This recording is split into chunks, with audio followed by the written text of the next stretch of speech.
Hi. Welcome to I'll Tell You What's the Truth for July the 1st, 2020, which also happens to be Canada Day. Yes, I have my little Canadian flag here. It's sort of the Canadian version of what we'll celebrate a little later in the week.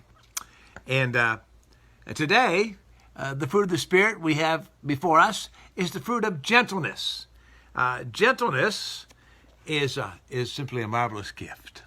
Every one of us knows someone who typifies that, and we dearly love those people, don't we? And often wish we could be like that. Well, here's our text for gentleness from 2 Timothy, the 2nd chapter. And the Lord's servant must not be quarrelsome, but kindly to everyone, an apt teacher, patient, correcting opponents with gentleness. Wow, gentleness. Nothing is so strong as gentleness. Nothing is so gentle as real strength, according to St. Francis de Sales. Gentleness is patient with the weakness of others, kind in confrontation, willing to reach out to those who are timid or hurting, and encouraging to others. Gentleness is a true friend and witness to God. Gentleness applies the same standards, gives helpful feedback, encourages small steps, which of course lead to larger steps, is able to somehow let go of anger. Comes alongside how? Gently. Doesn't wound. Knows when and how to listen. Cares for the feelings of others.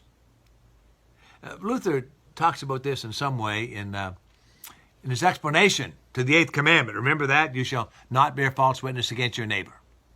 The gossip commandment, so to speak.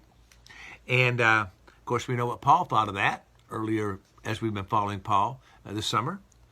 But Luther says, what does this mean for us? We are to fear and love God so that we do not betray, slander, or lie about our neighbor, but defend him, speak well of him, and explain his actions in the kindest way possible. A tough order, but certainly the act of gentleness when explaining our neighbor.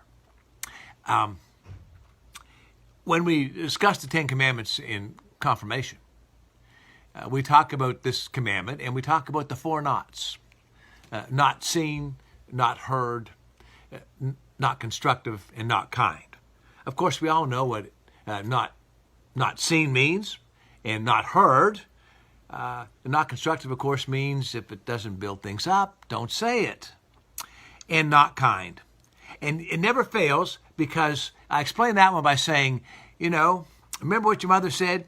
If you can't say anything, and at that point I pause, and the kids always finish that for me. If you can't say anything nice, say nothing at all. You see, your mother was right. And that reminds me, on this Canada Day especially, of my mom when it comes to gentleness. My mother was good at that. That is not saying anything untoward about others. And my brother-in-law, both of my brothers-in-laws now are in the kingdom, along with my mom and dad, and one sister. But my brother-in-law Mark and I, in our very late teens, and he wasn't my brother-in-law when we started this game, but he eventually became my brother-in-law. And Mark and I thought we were smarter than the average bears, which between the ages of 18 and 22, that's of course not the smartest years in life. And so we played this game with my mom. We decided to see who could make her somehow say something untoward about someone. And we would do things like, well, old Joe over there, he did this, and if, darn it, bless her heart, she would come up with something kind to say about old Joe. And the truth is, we played that game for a long time with Mom. And of course, after Mark became part of the family, we just continued that.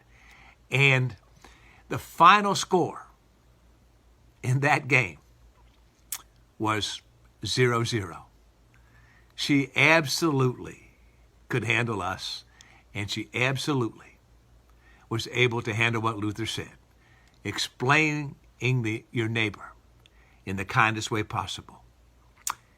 Gentleness. is a great gift.